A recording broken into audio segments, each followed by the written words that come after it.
भगवान के स्वभाव के बारे में पूछ रहे थे।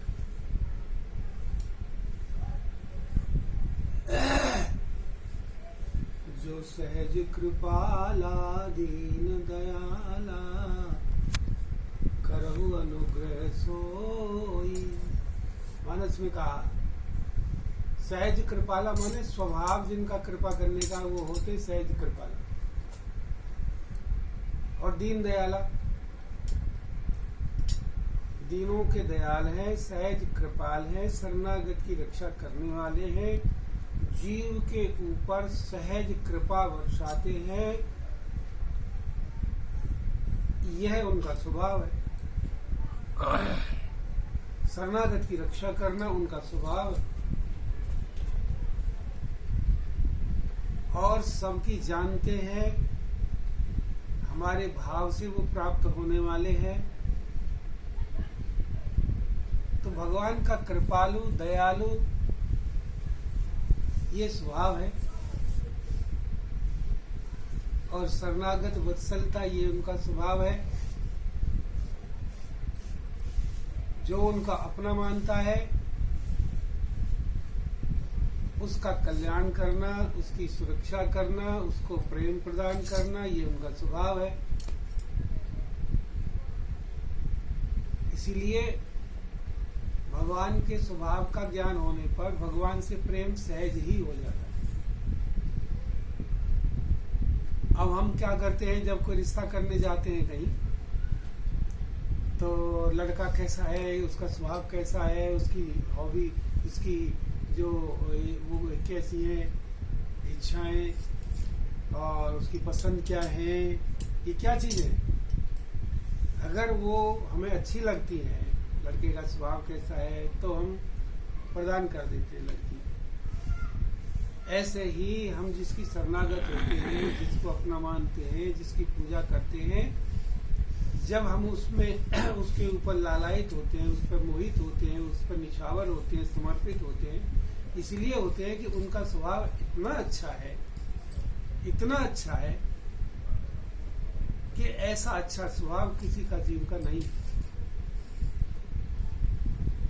अगर भगवान न्यायकारी है तो पाप करेंगे तो दंड दे देंगे, तो आम जो न्यायाधीश हैं भगवान में क्या अंतर पड़ेगा?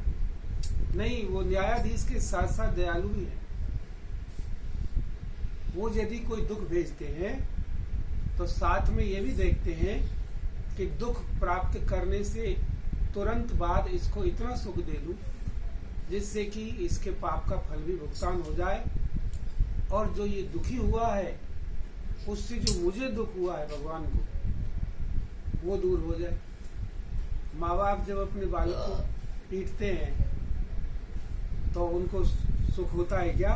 स्वाभाविक प्रेम होता है। जैसे माता पिता का बालक पर, वह पीटते भी हैं तो भी दुखी होते हैं, वो ताड़ना देते हैं, कोई दंड देते हैं तो भी दुखी होते हैं, और ये कामना करते हैं कि ये बालक सदा सुखी रहे। तो संसार के माता पिताओं का भी जो माता पिता है उसका स्वभाव तो स्वतः ही महान होगा।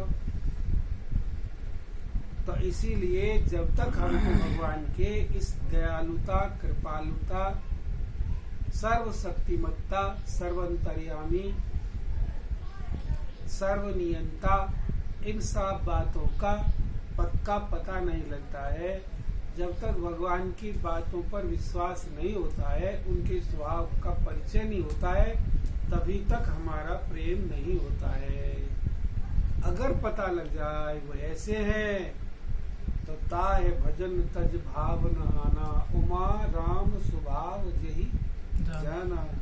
तो ये स्वभाव कैसे पता लगे, यही बात था। यही पता लगता है जब भगवान की कथाओं का श्रवण करते हैं, भगवान के भक्तों के द्वारा भगवान के चरित्रों का श्रवण करते हैं, तब पता लगता है। बस भगवान के भक्तों के द्वारा भगवान की लीलाओं का श्रवण करते हैं कि देखो कैसी लीला करी उन्होंने।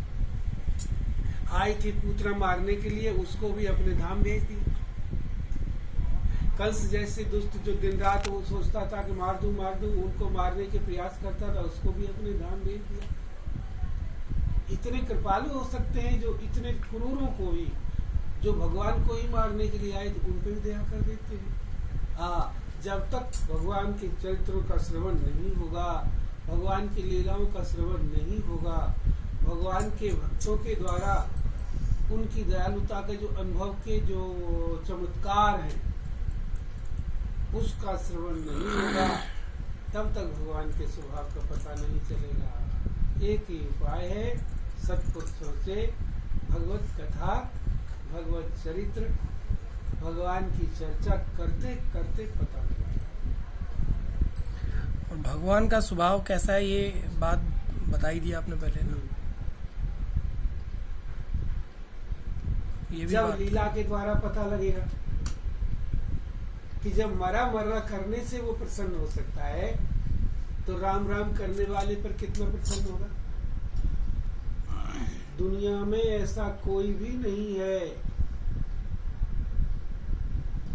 जो उसको कोई उसे गाली दे और वो उसको अपने धाम भेज दे।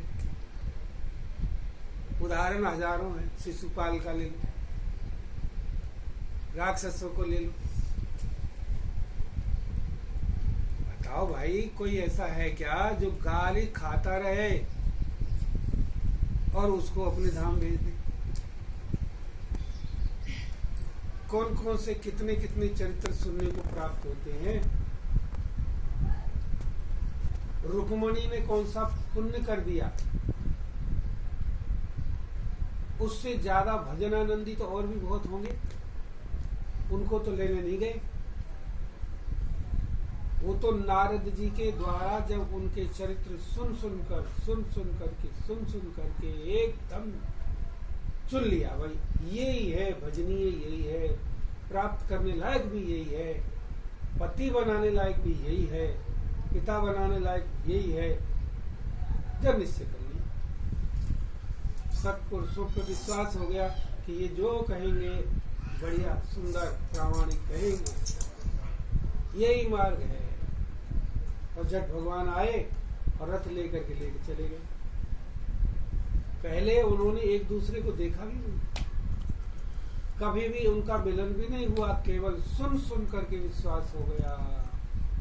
इसीलिए जिस व्यक्ति को शास्त्र के वचन पर, संत के वचन पर, सदगुरु के वचन पर विश्वास हो जाएगा, उसको भगवान पर विश्वास जरूर होगा, जरूर होगा, जरूर होगा, अब बेड़ा पार हो जाएगा।